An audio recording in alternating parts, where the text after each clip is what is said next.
¿Qué tal, amigos? Qué gran noticia la vuelta del Pitbull, ¿eh? Qué gran noticia y qué confirmación con su victoria en la Flecha del Brabante, ganándole un pulso a Wout van Aert después de una formidable escapada que los dos grandes protagonistas han llevado a cabo.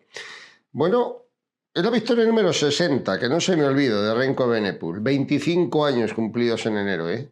Y dos accidentes lo suficientemente graves como para haber dejado fuera de combate a cualquier otro ciclista, pero no un corredor con el talante y con el carácter de este ciclista belga, que hoy ha logrado un triunfo de los más emotivos para él, precisamente por lograrlo, por conseguirlo el día en el que volvía, tantos meses después del accidente grave que sufriera el pasado día 3 de diciembre. Decíamos ayer que le esperábamos con los brazos abiertos porque de alguna manera estaba llamado a ser el relevo de Mathieu van der Poel por la ausencia de la bruta bestia en estas clásicas de las Ardenas flamencas. Ya comenté en su momento, no hay que insistir, que cada uno es muy libre de elegir su destino, pero que es una verdadera pena que Van der Poel no compita, por lo menos en la Amstel, que ya ha ganado una ocasión, y de qué manera, además, en 2019, victoria espectacular, pero cada uno es dueño de su destino y de sus objetivos, y Van der Poel tiene muchos otros objetivos que cubrir más allá de la carretera y también necesita un descanso, como decimos, ¿no? Pero bueno, por eso es doblemente bienvenida la llegada, la reaparición de Remco Evenepoel.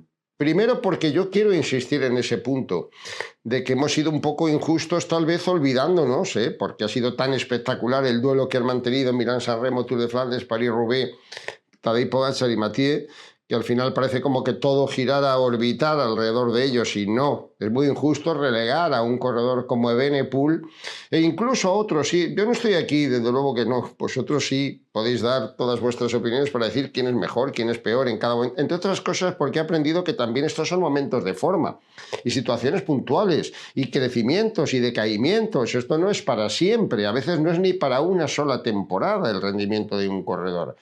Pero sí es verdad, y en eso me apoyo en los datos objetivos, que si ha habido un ciclista capaz de escribir gestas, con esto no estoy ninguneando a los demás, al contrario, tienen su mérito y su valor, pero si ha habido un ciclista capaz de escribir gestas similares a las de Pogačar o las de Van der Poel, ha sido Remco Evenepoel. Y no empecemos con las comparaciones de si uno no gana el Tour, de si el otro no llega aquí, de que si Pogačar es el número uno, está fuera de toda duda, el más versátil y el que domina todos los terrenos y el que además tiene el valor de afrontar compromisos tan serios y exigentes como para la París-Roubaix, con el resultado óptimo en el fondo que consiguió el otro día, ¿no?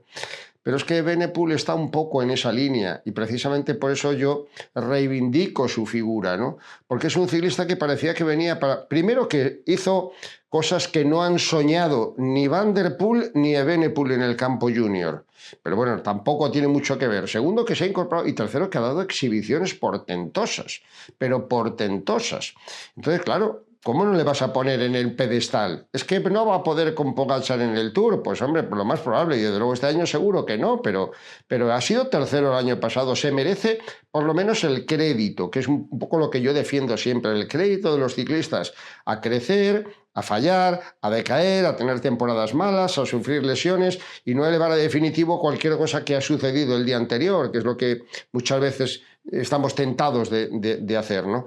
Y que Evenepoel haya vuelto, y que haya vuelto en las condiciones que yo ya intuía, ¿eh? Por eso hice especial vídeo ayer, en el sentido de que por sus manifestaciones, etcétera, daba la sensación de que Remco llegaba en una gran condición, y sobre todo porque ahora no es necesario tampoco tan más que la primera carrera que corre ya, pero lo que hay que mirar es el trabajo que lleva, los test que ha realizado, los números que ha conseguido marcar, etcétera, para saber en la condición en la que viene. Y efectivamente, Remco ha aparecido en la Flecha Brabanzona, dijo que correría la Flecha Brabanzona, el objetivo era volver este día de abril. Hace 2 o 3 meses, 3 meses largos que se lo escuché yo o se lo leí. Lo tenía entre ceja y ceja para volver en plenitud de disputar la Amstel el domingo y sobre todo la Lieja, porque ese es el objetivo clave y yo creo que esa es la esperanza a la que nos agarramos los aficionados, porque cuando llega una carrera como la Lieja el próximo domingo, antes está la Amstel a la que nos vamos a referir obligatoriamente, porque la Amstel es un carrerón soberbio que ha crecido muchísimo también en los últimos años. No es una clásica más. Una clásica más muy bonita es la Flecha del Brabante, que ha ganado y Renko Evenepoel, pero la Amstel tiene 250 kilómetros y una carrera de usía. Pero digo que, como no va a estar Van der Poel y como Pogačar es el número uno capaz de hacer números espectaculares, pues vamos a agarrarnos en esa regularidad que parece ir alcanzando Wout van Aert, vamos a agarrarnos en esta reaparición fulgurante de Renko Evenepoel, vamos a soñar con que veamos de nuevo peleas igualadas y bonitas, no monólogos que no merman en absoluto el mérito del ciclista, pero que a lo mejor no son tan entretenidos, son tan divertidos o tan excitantes, ¿no? Bueno, la Flecha Brabanzona la ha ganado. ¿Y de qué manera? Renko Evenepoel a pulso, decía, con Van Aert. En este Viernes Santo ha habido una procesión de lujo por las carreteras belgas. Digo, y defiendo la Flecha Brabanzona porque es lo que allí llaman un poco una semiclásica, en el sentido de que son solo 150 kilómetros, no es la clásica por excelencia, 160 kilómetros. Pero es la última carrera que enlaza con las Ardenas y la última carrera con colinas y adoquines, Cobbles and Hills, ¿no?, que dicen los británicos. Y ese recorrido precisamente es el que nos ha permitido, aunque fuera corto, 3 horas y media creo que ha invertido Evenepoel, apreciar una batalla fenomenal entre Renko y Van Aert, que se ha solventado al sprint, una llegada exigente para arriba, con victoria de Renko Evenepoel, que inmediatamente ha llevado una lectura rápida. Parece que ya Van Aert no le gana a nadie. Bueno, tampoco le vemos a definitivo cualquier reflexión. Es verdad que el otro día le ganó y fue muy sorprendente Nelson Powles en la carrera de Flandes, pero vamos a ver, hoy era Renko. Y Renko no es que sea un supervelocista, pero lo decía en las declaraciones al final de la carrera, que él había trabajado muchísimo este aspecto porque sabe que ahí está el kit un poco de las victorias o las derrotas, ¿no? Lo que vemos cuando vemos el duelo de Van der Poel y de Pogačar, se llegan juntos, intuimos y suele pasar que va a ganar Van der Poel. Entonces, Renko no se quería ver en esa desventaja. Luego digo, no analicemos fríamente que Van Aert ya no es el que era, el que ganó, recordad, en el sprint final de los Campos Elíseos, aquel Tour del 22 formidable, sino que a lo mejor Evenepoel está formidable y después hay muchas más lecturas que hacer. Aquí vuelvo a sacar la cara por Van Aert, claro, porque los que empiezan a hablar ya eternamente del eterno segundón, emulando a Raymond Pulidor, el gran pupú, etcétera, también son terriblemente injustos, porque Van Aert tiene un palmarés importante y porque Van Aert se está midiendo a corredorazos descomunales con los que no puede, ¿no? O sea, no es justo decir es el eterno segundón. Claro que ha ganado una clásica, un gran monumento como Milán-San Remo, claro que ha ganado muchísimas carreras, y claro que hasta ahora, después de las dudas del gravísimo percance que sufrió el año pasado en la Vuelta Ciclista a España, pues ha venido y sí, está en un segundo plano, pero ese segundo plano me parece que le está permitiendo crecer. Fue segundo el día de Powles, cuando fallaron los hombres del Visma, fue cuarto en París-Roubaix, había sido cuarto en Tour de Flandes y vuelve a ser hoy segundo en un carrerón, porque allí había gente atrás importante, como Pidcock, que no les pudo aguantar la marcha y porque han dado una exhibición. Bueno, gracias, gracias, porque es que no hay carrera menor. Es que me decía alguien, bueno, pero es que la Flecha del Brabante tampoco es una carrera. No, bueno, claro, si miramos los monumentos, que no paramos de hablar de monumentos, pero luego ves la carrera, tienes el privilegio de ver la carrera y te das cuenta del espectáculo fantástico que hemos vivido. Arrancada violentísima de Van Aert, que sigue Evenepoel a duras penas, le contraataca Evenepoel, le vuelve a contratar Van Aert, se marchan los dos, de repente aparece ahí un fenómeno, Joseph Blackmore, quedaros con este nombre porque lo que ha hecho hoy también es importante, los caza de inmediato y los aguantó durante 35 kilómetros relevando. Hago un inciso, Blackmore es un corredor británico de 21 años que pertenece al equipo de Israel y sobre el que ya llamé la atención el año pasado por cómo había ganado, no por ganar el Tour de Ruanda, en el primer año casi de neopro, ¿no?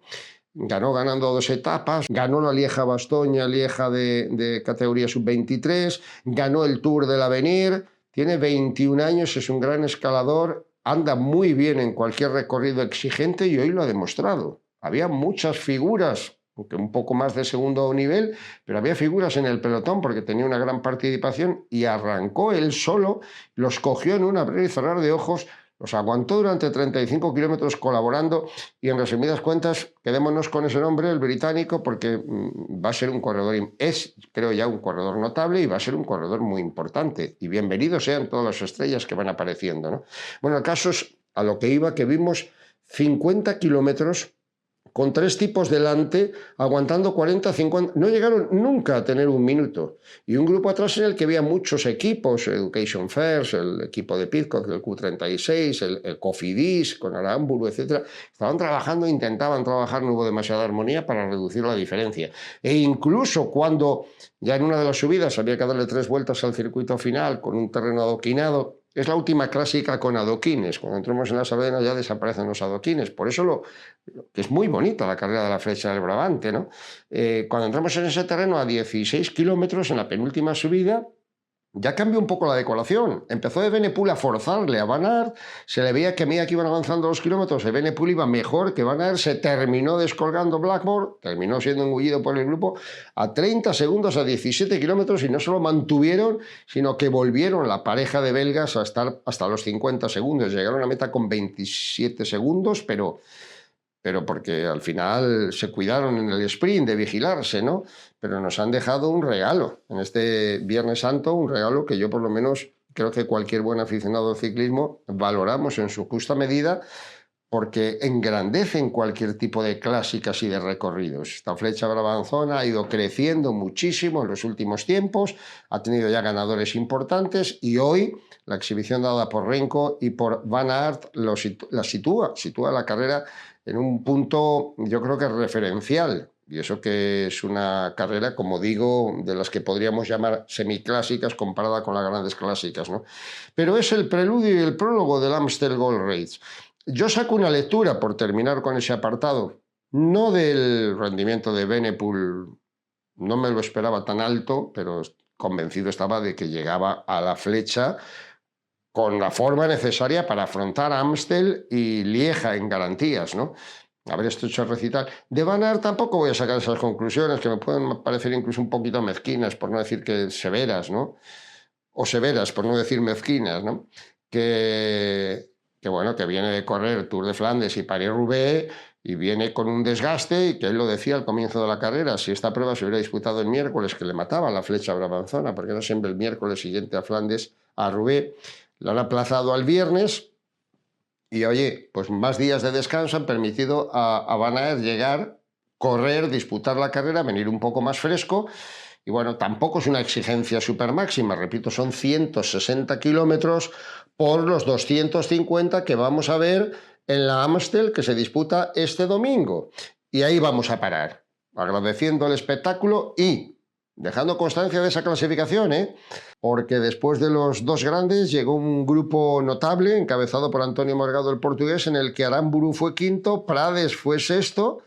Quiero hacer especial mención también del uruguayo Silva, que están dando muchísimo y ha terminado octavo en una gran clásica, e incluso de Pau Miquel y algunos que se movieron por allí con interés, ¿no? A cada uno lo suyo, y a quienes les vienen de maravilla los puntos UCI, pues ya ni te cuento, ¿no?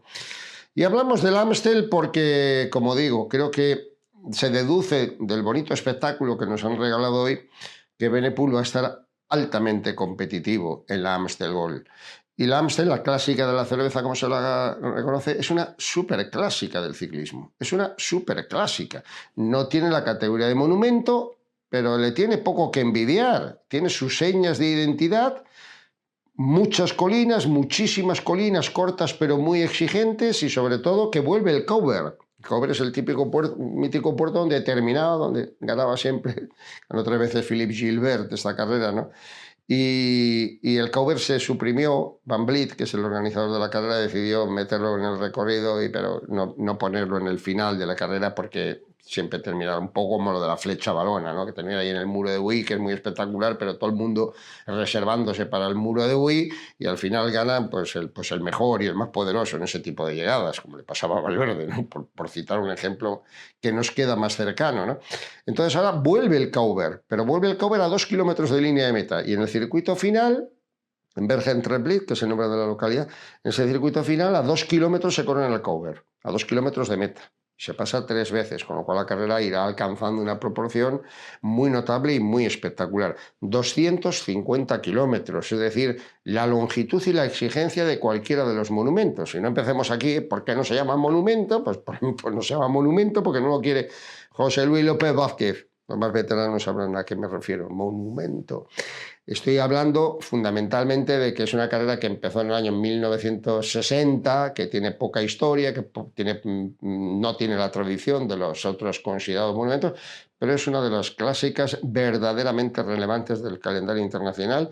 Y ahí está el palmarés de los últimos años, ¿eh? Ahí tenemos a Van der Poel ganando en el 2019, ahí tenemos a Wout van Aert ganando en el 2021, ahí tenemos a Tadej Pogačar ganando hace 2 años, en 2023, y ahí tenemos a Thomas Pidcock, que ha hecho 3 podiums además ganando el pasado año, es decir, la creme de la creme que debería volver a verse en esta ocasión, pero que desgraciadamente por la ausencia de Van der Poel queda un poco limitada.